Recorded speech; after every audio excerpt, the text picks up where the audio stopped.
afternoon, my friends, and welcome to Take 5 to Recharge. I am your host, Pastor Bala. I hope you're having a good day, and by the time we finish, as always, I pray you will be fully recharged and have a blessed day. This is today's takeaway. Satan does not want you to know that you are a masterpiece with a divinely ordained destiny. This is today's focus, who you are. As I said on Wednesday, you are a masterpiece. And a masterpiece has 5 particular characteristics that I want to share with you today. Number 1, you are rare. In order for something to be a masterpiece, it cannot have duplicates all over the place. Replicas or prints may exist, which reflect the unique nature of the original, but there's only one masterpiece, just as there is only one you. In all of God's family, no one else is like you. You are unique, you are rare, which is exactly how you were designed to be. You are exactly who God intended you to be.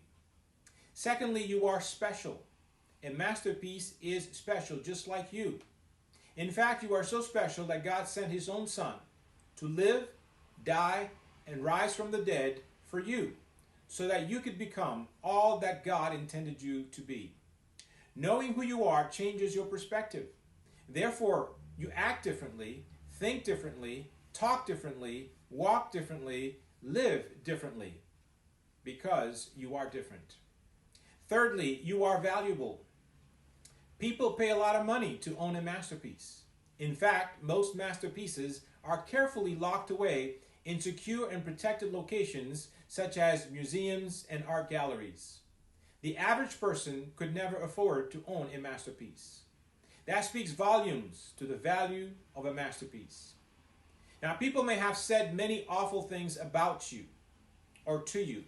No matter what they've said, you need to know that you are more than that, because God says you are fearfully and wonderfully made.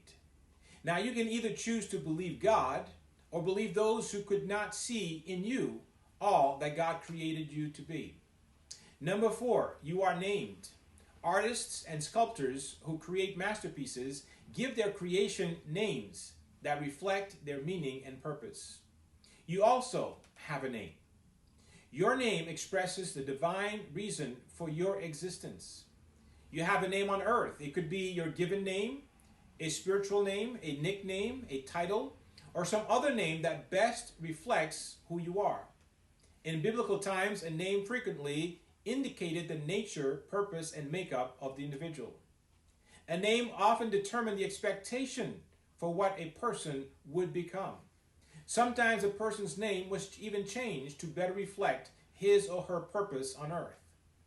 Number 5, you are known. You are not only named, but also known by the one who names you. A masterpiece is frequently known in connection with its creator. We listen to not the Fifth Symphony, but Beethoven's Fifth Symphony. We look at Michelangelo's David or Monet's Sunflowers.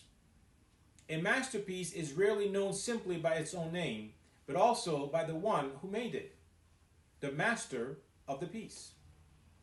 As a child of God, you are uniquely created by him. He desires to be connected to you. He wants others to know you in connection with him. He wants those who see you to say, I know him or her. He is one of God's children, which you are. You want them to be able to say, there goes God's, and you can fill in the blank. I usually say, here goes God's favored one. This next statement is intended for young ladies primarily. I want you to remember that you are a masterpiece. And a masterpiece is often protected in highly guarded settings, so that people who walk by will not feel free to touch it, grab it, or put their hands all over it. A masterpiece is so valuable that it is touched only by the one assigned to care for it, the one who knows how to handle it in a way that respects and retains its beauty and worth. Now let's remember today's takeaway. Satan does not want you to know that you are a masterpiece with a divinely ordained destiny. Again, I want to thank you for joining me for another installment of Take 5 to Recharge. I look forward to seeing you on Monday at 12:15. Again, if this meditation has blessed you, please repost it or send a friend this link from our YouTube channel. I want to continue to thank those who are sharing these meditations with your friends, because together we are sowing the seed of hope. Now may God bless you and watch over you throughout this weekend. We look forward to seeing you on Sunday at 10 o'clock for in-person service. Now remember, God loves you and so do I. God bless you.